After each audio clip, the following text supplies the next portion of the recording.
What's going on, everybody? My name is Christopher Webster. I am the host of the Brotherhood Pod. No association or affiliation with the Brotherhood podcast with Duke University men's basketball that was created when Zion Williamson first got to campus. To throw in that little disclaimer. But anyway, I hope everybody's having a great day, week, whatever the case may be when you see or listen to this episode.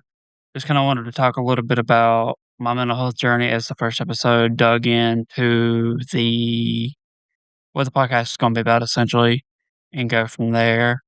Today's episode is going to be about my mental health journey. And if anybody's listening whenever we're watching this video, please feel free to reach out to me about mental health and anything you may have going on with it, as I'm willing to do a 3 to 4 part mini-series in today's episode of 1 of the said mini-series. With that being said, just to kinda give a background on my mental health, it started when I was about 10 due to an unnamed ex-step-parent within my family.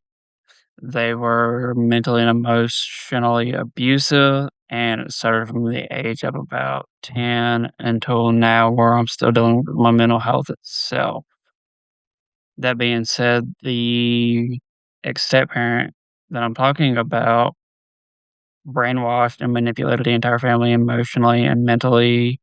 I woke up from his, um, how do you say, manipulatory tactics when I was at around the age of 13 until 18 when my mother left him. I went through college battling depression and anxiety, still got my degrees, got a undergrad and master's degree in business, still dealt with the mental health and was diagnosed in this year 2019 with bipolar disorder along with depression and anxiety, and then was diagnosed in 2022 with ADD, ADHD, and borderline on that front.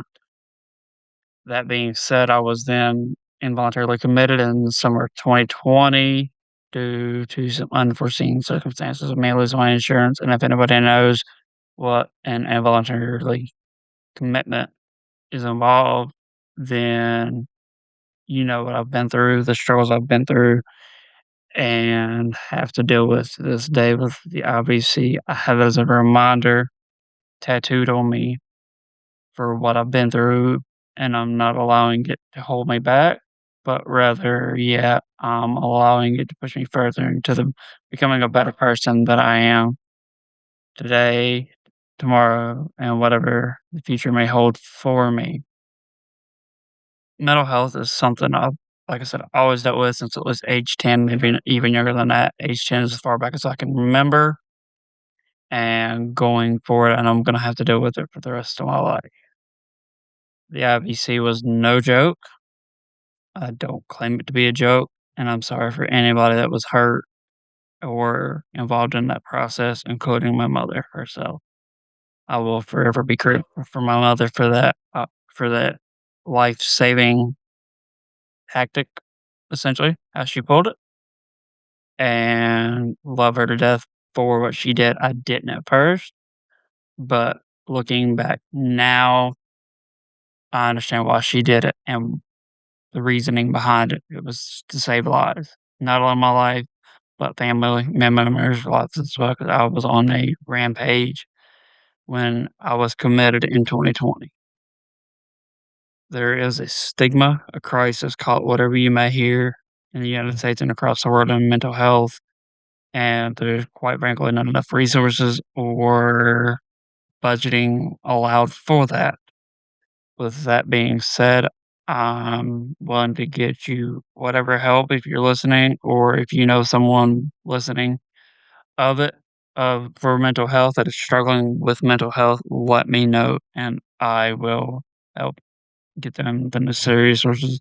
You can call here in the States, the 998 crisis hotline is a prime example to get resources and helpful tips on how to deal with it. And if that's not working, go to your nearest emergency room as well, or call 911, and they will be there. That will help you and get you the resources to help with your mental health crisis. Or if you know a local crisis hotline as well, call them, and they will help you as well, get you the necessary resources. That's just kind of a bit of a background on it today. I will go further in depth and would love to have future guests on talking about the mental health crisis that we deal with here in the States and across the country. So remember that this podcast is about strength and unity, community, and purpose. And remember, you do have a voice.